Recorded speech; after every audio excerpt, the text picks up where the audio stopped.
Hello!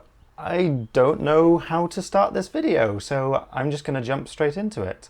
Today I'm going to be talking about a game that's very close to my heart, and that game is Soko Loco Deluxe by Sokpop Collective. I'm sure many of you are very familiar with the experience that you play a game or listen to some music and you know what you like about it, but you don't know why.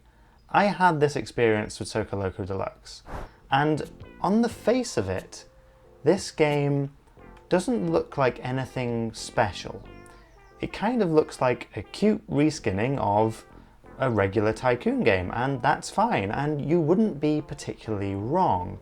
But in my opinion, Soko Loco Deluxe is really, really special, and I want to tell you why. The management genre has been very pervasive in the games industry since pretty much the very beginning. The first example being Lemonade Stand, made in 1973 for mainframe computers, and later to be ported to the Apple II in 1979. It was entirely text-based, but it was very clearly an early influence to these kind of games. Later in 1981, a game called Utopia was released, and while this is widely considered the first real-time strategy game rather than the first management game, it shares many of the same visual styles that we relate to modern management games today. It would take another 10 years for the management genre to really explode, with games like Populous, SimCity, Sid Meier's Railroad Tycoon, Theme Park, and Transport Tycoon.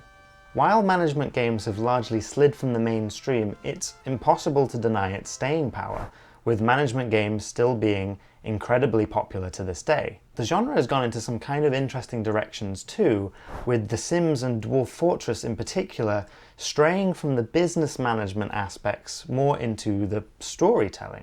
If we look at these games with a very broad perspective, some clear themes begin to emerge, namely control, kind of godly powers looking down from above, altering the world below you, and, well, basically feeling almighty. But also the opposite, a lack of control. If we take a closer look at Roller Coaster Tycoon, for example, you have the agency to conjure roller coasters from thin air and even undrown ruly guests. But essentially, you can't control what the guests think, where they walk, if they like a roller coaster or not. And this is, at its core, what makes games enjoyable. The tension of what you control versus what you don't. You can essentially extend this to any game genre. Take walking simulators, for example. You can choose where you go, how long you spend in an area, what objects you interact with, but you can't control the narrative itself. Even if it branches in numerous ways, you can't control the narrative, and that's fine. But what really makes a good game isn't the separation of what you control versus what you don't. It's the transition, it's the bit in between, the chaos in between. And not only is chaos exciting, but it's what makes us learn, it's what makes us get better at a game. Now, with all that said, let's separate aspects of Soko Loco Deluxe into what we can control and what we don't. The control itself is pretty obvious. We have the choice of where we put the tracks, what type of material we use for those tracks, how many locomotives we should build, and when, etc, etc. For things outside our control, we have the level design itself, where all the resources are placed, the player objective, the cost of placing tracks and building locomotives. You get the idea.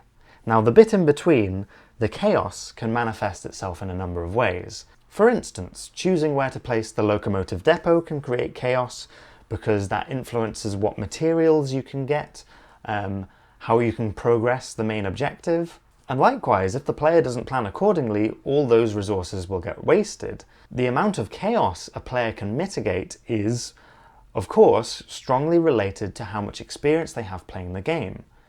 We all have a very human impulse to order things, an attempt to reverse entropy, if you will. And this is one of the things that really fascinates me about games design. We all have this impulse, but as I mentioned earlier, chaos is also very exciting, and it's this very obsession that causes people to write negative Steam reviews of a game they've played thousands and thousands of hours of. So, in conclusion, what makes Soko Loco Deluxe so clever? Why am I making this video in the first place? And it's down to one really, really simple design decision. And that is, in Soko Loco Deluxe, you can drag your trains. They even make a cute clicking sound like a toy train. You can drag them around. And this might seem like such a small addition, but this really makes the game such a joy to play. And that's because it essentially smooths that chaos. It smooths the transition between what you control and what you don't control. Being able to drag the trains around lets you make mistakes. You can try out a crazy structure of interlinking train tracks and see if it works or not.